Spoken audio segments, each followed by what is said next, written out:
Fairy types were an addition that kind of came out of nowhere back in the day, and honestly, it's a pretty cool typing. They're pretty good, and they have a whole immunity to the dragon type, which is amazing. I thought, why not do a fairy run in the games they were introduced in? So that's exactly what we're going to do in this video, but instead of a normal fairy run, let's make it a shiny fairy run. As always, my shiny odds are increased as I don't have all the time in the world, but I really do love these different colored creatures. Still, it does take me some time to complete a whole playthrough with shinies. Anyways, in X and Y we have a total of 14 fairies, but I won't be using Xerneas as that's too easy, especially in these games, and Slurpuff and Aromatisse are version exclusives. We are playing Pokemon X, so we get Slurpuff, and it's the one I prefer because I love this guy. Trust me, you guys will too by the end of the video. I'm gonna make all of you Slurpuff fans. Also, some of these encounters are found in the same route, so we won't be able to get every single fairy because of that. As always, the rules for a hardcore Nuzlocke are on screen, and I would use Megas if I could, but you'll see why I can't use the only Mega Fairy available to us.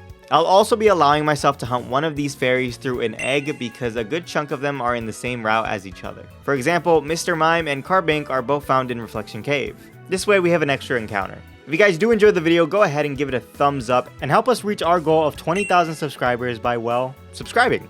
If you don't, I'm gonna go send a Slurpuff to chase you in the middle of the night. I'm not kidding, I'll do it.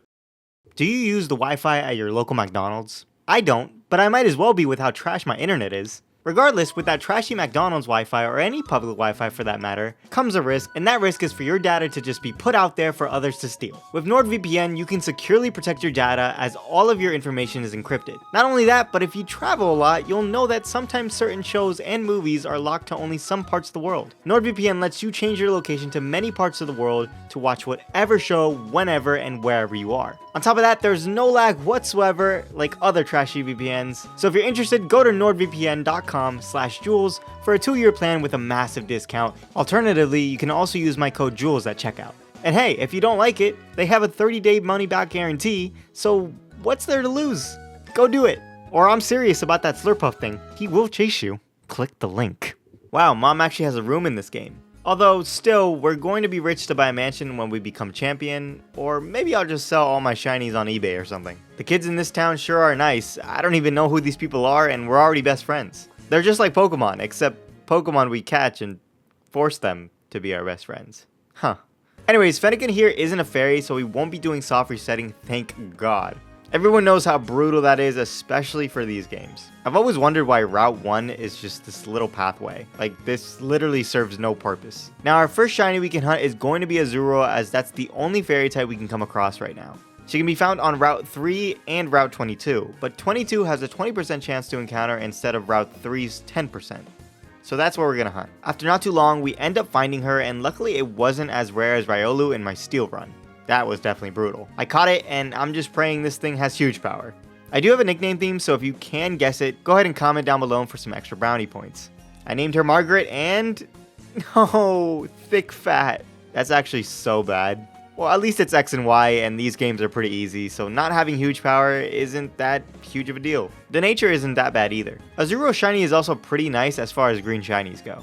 We can evolve her right away since she evolves by friendship, so after making ourselves dizzy running around the fountain, we evolve her at exactly level 10 so that she can learn Charm as an Azuro and learn Rollout when she's a Marill. Now we have a super effective move for the first gym. Thanks to Rollout, Viola is pretty simple as we just use it against Surskit and she can't do anything to us. Once she heals, Rollout is just too powerful and Vivian just hardens when it comes out to try and live an attack, but Marill is just too enraged at this point to let her live. Thankfully we didn't miss a single Rollout, but even if we did, I think we were fine. Now on the next route we can come across another fairy, but there are actually 2 fairies on this route. One is Flabebe and the other is Ralts. Ralts has a 5% chance to encounter, so unfortunately, we're just going to run into Flabebe way before we ever run into a Ralts. And yeah, that's what happened. I named her CJ, and honestly, I think the only colors that change are eye color and the body, which I found funny.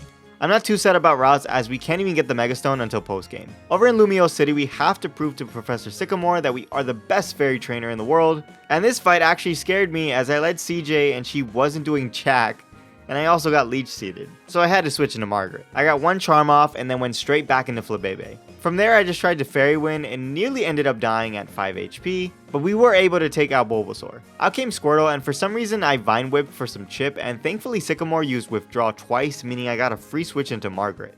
Then I tried to hope for the best and roll out and managed to outdamage him, but we were super weak. Well, it's a good thing we have Thick Fat so that Ember didn't do anything, and our rollout is way too powerful for Charmander to live. Okay, can you tell I just didn't prepare for that fight? Whoops. I'm the owner, I'm the doorman, I'm the concierge, the bellhop, and the housekeeping staff right now. Oh, and I'm the cook. This man literally has no employees right now. What happened, bro? I love how these people are charging $1,000 just to go into the property. Meanwhile, homeboy back there has no employees. Maybe they're all working here now. I was really hoping that trade evolutions could be shiny, since in Camphor, after speaking with this lady multiple times, she'll give you an Eevee, but unfortunately that's just not the case. So instead, what I'm going to do is take this Eevee and breed it, since she is a female, and that way we can get a Sylveon for the run. At first I was just going to hunt for routes through breeding, but since we can't Mega anyways, and on Route 10 Eevee along with Snubbull is a possibility, so I think getting Sylveon will be better. Before doing that though, on Route 7 we hunt for a Swirlix and get it pretty fast. The two fairies on this route are Swirlix and Flabebe, but of course we already have CJ, so Swirlix was guaranteed. I love this little girl and I named her Starla. We got a whole bunch of females on the team, so we got a whole bunch of girl power to destroy the next gym. Right after this I started receiving eggs from this guy and running around in my skates. After a bunch of Spotify later, we got this little guy. I named him Mordecai, and after a painful 40 minutes of Pokemon Me, we evolved him into Sylveon. Don't get me wrong, I had fun with Pokemon Me, you know, for about 3 minutes, and then I got bored. Sylveon Shiny is actually pretty cute. Meryl evolved into an Azumarill when I accidentally fought Trevor and Tierno, and while fighting Team Flare, CJ evolved into a Floette. What is this guy looking at? Are you in timeout or something with your wife? Maybe he didn't do the dishes. This guy actually gave us the Whipped Dream, so now we have Slurpuff, whose shiny I absolutely love. I also changed my outfit in Silage City. They didn't have pink, but they did have red, so I went with that for our fairy types. Now like I said before, on Route 10 we can either find Eevee or Snubbull, so having our Eevee does give us a guaranteed Snubbull. And here she is. I am hoping for Intimidate as her ability, and... oh, come on! Again? That really sucks, but oh well. Her name is Skips, and I immediately evolved her at level 23. Now we can go ahead and fight the gym. Grant has both fossils at level 25, and there's really nothing to mention here as Margaret just bubble beamed Amora a couple times for it to fall. And Tyrant literally met the exact same fate, with a crit on the first one and a KO on the second. I'm assuming Grant hopes for us to fall and hurt ourselves with no harness, since he's probably always losing his fights. Luckily for Corinna's two Lucarios, they don't have steel type moves, so that was a piece of cake. And after moving out of Geosense Town, we can start hunting again for another shiny. This time it's the Dene, and just to make it faster, I got a Pikachu fainted in the party with Static, since the Dene is actually a 5% encounter rate. If you have a problem with this, I don't know what to tell you. Deal with it. This one did take some time, but it was definitely worth it, as it's probably my favorite shiny on the team. You might think it's a little frail mouse, but don't judge just yet. The Dene is one of the better Pikachu clones. I named her Rigby, and alright, let's try this again. We want Cheek Pouch as her ability. And, alright, I'm done wishing on the abilities. Really? Pickup? They couldn't give me at least one? And her nature is terrible. Well anyways, we can actually hunt once more in Reflection Cave, and this was our fastest hunt, only being a couple of horde encounters. We ended up getting a Mime Jr., but we could have came across a Carbink as well, which has an amazing shiny. Either way, I named her Benson. I fully evolved her, and it's not the best shiny, but it'll do. I added Benson to the team, and got rid of good old Slurpuff. We actually got the ability Filter, which is actually the ability we want, and a good nature. Now let's hope she doesn't die. Our fights with Serena weren't too hard in this run, as Skips has Bite to take care of Meowstic, and for Absol, we returned her for a third, and she got us to half. From there, Margaret can easily take a slash on entry and take out Absol no problem, and CJ took care of Frogadier. Over in the third gym, this Heracross got a crit on Benson, and I'm not going to lie, I kind of soiled myself a bit here. As for Corinna, yeah. Benson literally can one-shot everything on her team, and she even outsped Hawlucha, so she was definitely showing off. Good job, girl. Fast forward to Ramos, and I lead our little chocolate-covered friend. I just led him to Paralyze Jump Bluff and get a whole bunch of charms off. This way I can go into Benson on an Acrobatics and immediately set up a Reflect. Luckily he did miss a Leech Seed. Now we can just Psybeam him twice for the KO. Go-Go comes out next, and his Bulldoze isn't doing anything, which is great, but it looks like our Psybeam is a 3-hit KO. A crit will definitely ruin us here, but the next turn we Psybeam again, and this time he uses Takedown, popping our Berry, and taking some recoil. The recoil was actually scary since he does have potions, but I guess he wasn't in the range yet. So another Psybeam can finish the Go-Goat off. Go-Goat is always a tough Pokemon for me to go up against. Of course, Weeping Bell doesn't live a single move. You know, I always wondered how a kid this young could be a gym leader, but then again, I guess we can be the champion at such a young age. So I can't really be talking. Clemont starts off with an Emolga. This thing usually always Volt Switches, so I just went for Power Up Punch as Heliolisk and Magneton are both weak to it, and I can get a free attack boost. The following turn he did set up electric terrain, and our power up punch ended up getting a crit, which honestly might have mattered.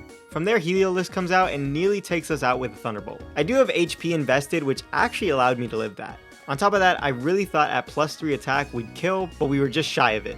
Either way, I knew he was going to use that potion, and since now we're at +4, he can't take another one from full. I do switch into Benson when Amoga comes out, and he actually gets a crit with Volt Switch. From there I get up a light screen, but he uses Aerial Ace and he got 2 crits in a row, meaning this takes out Benson where he stands. How unfortunate. Mr. Mime is actually pretty cool too. Well, anyways, from here, 2 Draining Kisses from Mordecai can wrap this fight right up. I probably should have just switched into him to begin with. You were amazing while you were alive, girl. I failed you. You know, next time I see you, I'm getting the Clippers. You're over here looking like Saturn. Fighting Serena usually always goes the same, but in this fight, Granbull almost died to Slash getting a crit. I nearly had a heart attack. Our next gym battle is Valerie. Man, does she look demonic with those black eyes. I led Margaret for this fight to power up punch as she just set up iron defenses. It's kinda sad to see Mawile on screen as it is a fairy type. We could've got one in Glittering Cave, but it is a 2% chance in the black spots, but I don't think we're missing out on too much not catching one.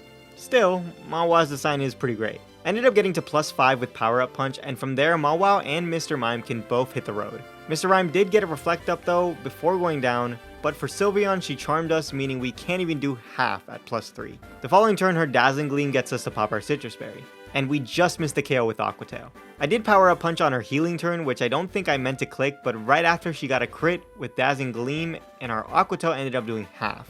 Finally that reflect ran out, but we are too weak, so I have to switch into our own Sylveon, and she gets another crit. Like what? But our Sylveon is just better with special attack EVs, and Dazzling Gleam can finish her once and for all. After this gym, we finally evolved CJ into a Florges with a shiny stone I found. I think I found it earlier, but since we've finally come across the move relearner, we just evolve her and reteach her the good moves instead of leveling up Floette to level 48 or so. Honestly, Dendamil Town is actually a nice town. I think I'd choose to settle down here if I was in Kalos. Route 17 is literally you just going through a feet of snow. No trainers. Just snow. This reminds me, we could go shiny hunt a Klefki in the Lost Hotel, but unless we lose a team member, I don't think it's really that useful. Same goes for Wigglytuff later on. I fought Serena before the 7th gym and her first 2 Pokemon were no problem, but when I power up punched her Absol, she Sword Stanced, and the following turn her Slash crit, giving us a big scare. This Absol is a nightmare. From there I switched into Starla, and thankfully she didn't crit. Starla is speed and special attack invested, so we can finish Absol off and Greninja comes out. All we need to happen now is for Water Shuriken to not hit 5 times. She ended up hitting 3, and Starla obliterated Greninja with one single Dazzling Gleam. Now for Olympia, I decided to put Rigby to use. I didn't calc this, and I thought Volt Switch would kill, but unfortunately we just didn't, so I probably should have just used Thunderbolt. Anyways, I sent out CJ. As she went for a light screen, I went for a grassy terrain. This thing can't do much to us as Florges has good special defense. Our Moonblast didn't do much on the first one, but we actually got a crit on the second one, sending this thing to the ground. Slowking died to 2 Petal Dances even with a Calm Mind up, but now we're confused. I just sent out Skips, and as she Calm Minded, our payback literally left her at 1 HP. A couple more after she heals, and we have our 7th gym badge. Oh no, he'll find out the password to the hidden door is Open Sesame. Well, I wouldn't if you just didn't yell it out. Seriously, what is wrong with you people? Lysandre is actually a cakewalk. If we lead Rigby, we can take out Mienfoo in one hit with Play Rough. Having Dedenne out forces in Gyarados, who has Earthquake. All we do is outspeed and kill it with a Thunderbolt, and then Pyroar comes out. Margaret dodges a Fire Blast on the way in, but it doesn't really matter since we have Thick Fat and we're resisted. And an Aqua Tail can finish that. Murkrow has terrible defenses, so that dies no problem.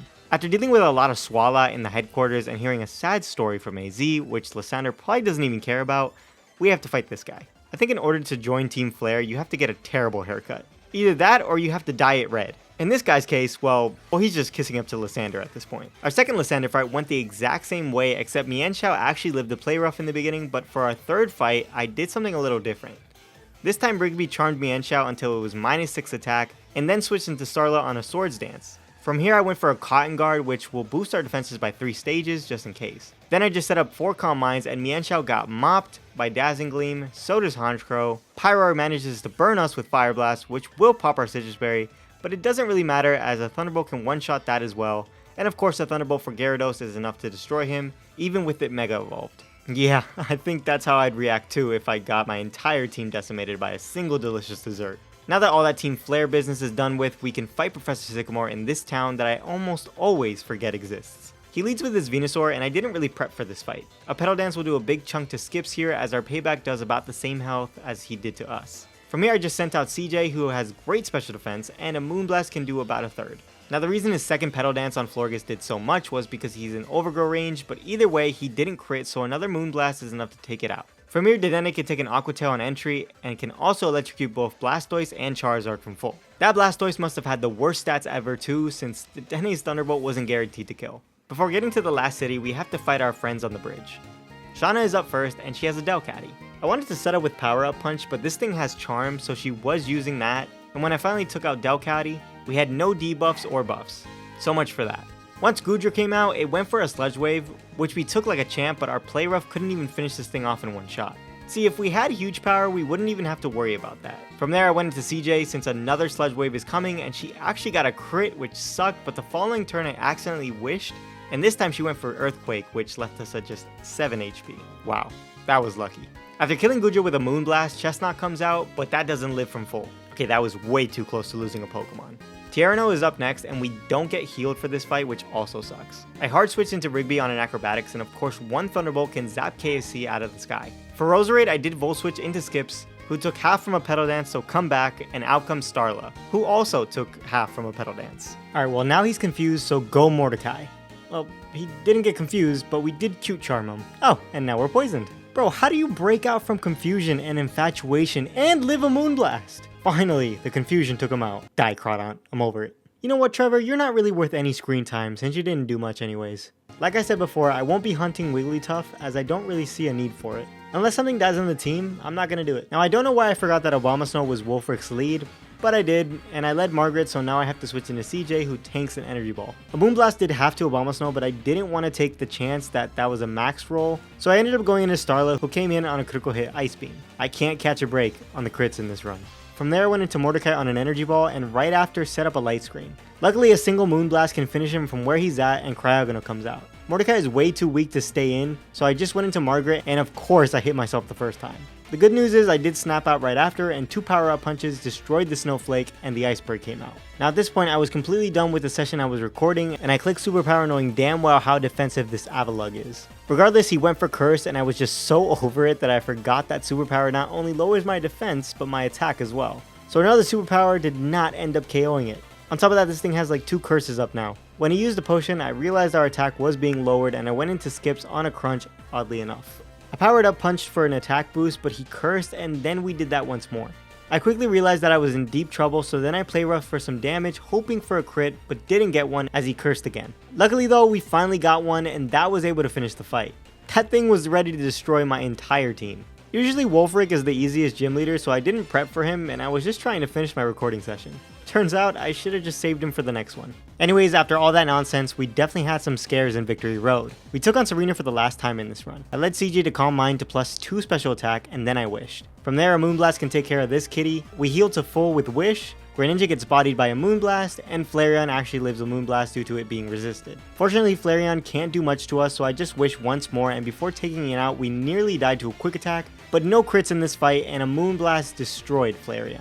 For Altaria, we do outspeed since I have Speed EVs invested in CJ, and Absol stands no chance whatsoever. So Victory Road trainers can be pretty scary, and this girl right here has a Scizor on her team, so I led Starla against her Magcargo. I tried to set up with Calm Mind, and then she immediately burned us with her Fire Blast. I got one more off, and she popped her Citrus Berry. From there, I was able to surf Magcargo to the ocean, and Scizor came out. Now, I can't kill Scizor because it does have Bullet Punch, and that burn really got us low, so instead Margaret is on the field and took nothing from Bullet Punch. I got one power-up punch off, and then an Aqua Tail got him to around 30% of his health. Luckily, he didn't crit with the next Scizor, and another Aqua Tail finished the fight right up. Honestly, missing an Aqua Tail there would have been really bad too. Well, that's pretty much it for Victory Road, and now we're on the gates to becoming Kalos' new Fairy-type master. Our first Elite Four member was Malva. I led Mordecai to get an 8-turn Light Screen off thanks to Light Clay. From there, I threw out Starla on a Noble Roar, which lowers my special attack, which I wasn't aware of. I Calm Minded with Starla as she Flamethrowers, and then another as she Wild Charged me into Citrus range. I took one more Wild Charge after that and got one more Calm Mind up.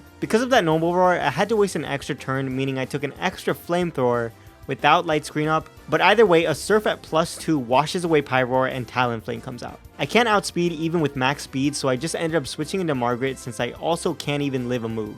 I can't believe I'm saying this, but an Aqua Tail didn't even kill Talonflame from where he was at, and I got burned.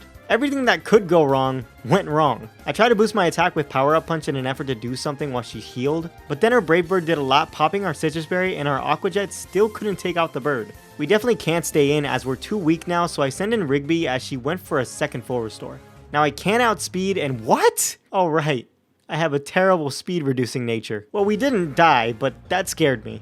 Alright Talonflame, see you later. Torkoal comes out next and it has Earthquake, and I go into skips to tank that. From there, 2 of our own Earthquakes can take it out pretty easy. Chandelure is this wretched woman's last Pokemon, and I calced her Flamethrower, and guys, I knew that if she had the stats, or the nature, or a max roll, that she had a chance to kill us. But I took that chance anyways, and skips paid the ultimate price. I'm sorry buddy. Just like Benson, I have failed you, my girl. Well anyways, the show must go on. I sent in CJ to just Moonblast away, and thankfully her confusion didn't get the best of us. Wow, that was a brutal first fight. Hopefully the rest aren't like that. Next up I decided to battle Cybold, as this one should be easier. Cybold's entire team literally cannot live a Thunderbolt from Rigby. Okay, maybe I was exaggerating, as Barbaracle does in fact live one, and hits a Stone Edge, leaving us super weak. But once he healed, I must have gotten a max roll because it killed from full. For Starmie, we do outspeed thanks to the EVs, no matter what, and that thing goes down in one bolt. Drasna was the third on our list, and this one could be tough, because even though she has dragon types, her first one happens to be a poison type. I led CJ, and I have her holding a Pixie Plate because in order to take out Dragalge in 2 hits, we need that boosted fairy power. So Moonblast does half to her, and she of course goes for that Sludge Bomb, and why wouldn't she get the poison on us? Either way, another one can take this threat right out. Altaria comes out next, and I figure I might as well take this thing out before Florges is essentially rendered useless. With the poison whittling us down, I have to switch into Starla on an Air Slash. I know that a single Dazzling Gleam can KO Noivern from full if we get 1 Calm Mind up, so we take a brutal Air Slash, and that wasn't even a crit. We pop our Citrus Berry, and we do get that Calm Mind off. Now we pray for no crits, which is asking for a lot since we've been crit I don't know how many times in this run. But yeah, her Air Slash doesn't kill us with that special defense boost, and at +1 special attack, this bat can't live a single beam of fairy magic. Druddigon is terribly slow, so that as well dies in 1 hit. Alrighty, another one bites the dust. Last is Wickstrom, which I saved for last as he is a steel type trainer. So I can't really set up on Klefki since it has Torment. At least not with Florges. In the end, setting up on Klefki wasn't the option. I decided I was just going to kill Klefki to not be tormented, so Rigby gets the job done just with 2 Thunderbolts. Rigby is the one to KO because this will force Probopass in since it has Earth Power. We want Probo on the field to set up with Florges, which is perfect since Probopass isn't offensive, and on top of that has special moves, and CJ here has really good special defense like I've mentioned before. But before that, I went into Mordecai to get a light screen off for some extra protection. This is 8 turns by the way. Of course we've had some pretty bad luck in this run, and in this fight it is no different, as on my switch in, CJ gets critted by the Flash Cannon, doing more than half to us. As long as he doesn't get another one, we're good since we have Wish. Alright, he doesn't, and I Calm Mind, and this is gonna be close. Jeez, 15 HP. And we get our Wish off. Now I wished again, and I finished up setting to +6 with a 3rd Wish in the middle somewhere, and a 4th Wish at the end. Now I can Moonblast him down to his sturdy a bunch of times since he has a potion, and finally when Steve Harvey is down, Scizor comes out. Scizor does have Bullet Punch, but I think he just accepted his fate here, as he didn't go for it. Now the reason I got up to +6 special attack is because of AG Slash.